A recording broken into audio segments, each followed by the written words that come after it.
Hi, my name is Sarah Manuel. I'm here at PAC Expo in Chicago. Pneumatic actuators have their advantages where you can get, your speed or your force, and traditionally you can get them in more compact designs. And in the past, electric actuators were typically more bulky, but now with the new compact electric actuators, you can still get that smaller profile with an electric actuator as opposed to something that's a lot larger.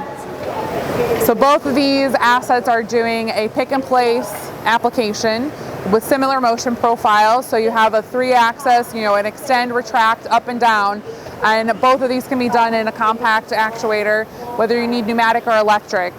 So Bimba has been known for doing pneumatic actuators. We're taking that expertise and that precision and the design that you need in an electric actuator and making that in a compact design as well. Come visit us at the show, booth S1650, or visit us on our website at bimba.com or norgren.com to learn more. Thank you.